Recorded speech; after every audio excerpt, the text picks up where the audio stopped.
Ayan, makanya niyang kakananin niyo. Kumakang pindang na. Yan.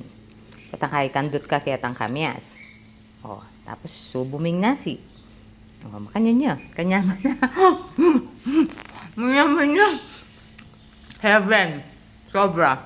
Heaven. Diba? May kadakal na ako actually. Payari na ako mga doon yung. Diba? Bisa ka mamarilya. O.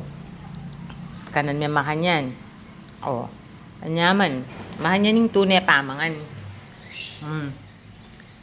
Diba? Sobra. Manyaman. Promise.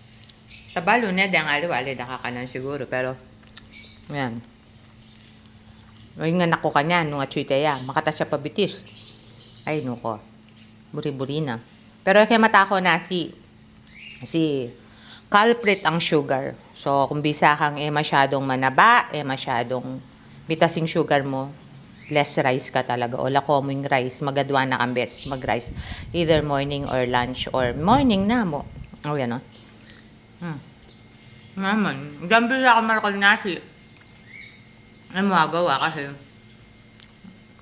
siyempre ali dapat, di ba? Dapat discipline ken nasi. Kanya man talaga heaven ng kamyas, heaven ng mangga. Tang makanyan mo ka simpleng pamangan. Ako pintegin yan, no? Hipon. Teginan kitang kainan din. Itang tinapa. Pero makanini mo sapat na. Yung baboy namin na binurong baboy. Actually, baboy namin yan. Bumibili ako ng, kung wala akong sariling baboy, nagpapakatay kami para, hindi na kami bibili. Sigurado ka pa malinis yung kinatay mo. Ayan. So, yan. Pinindang yan ni Kong Vic, yung nagkakatay namin. Kaya, sure na malinis. Diba? Nilalagyan niyan gin, kaya masarap. Sarap. Grabe, sarap. Sobra. Ayan. Diba? Sarap lang. Simpleng biyene, pero manyaman. Bisak pa nasi, taksyapo, pero pwede.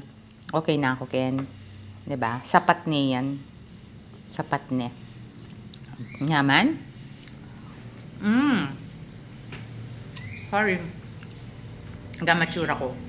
Manyaman ko kakanan. Diba? Wala na. Kaya naman ako. Siguro mga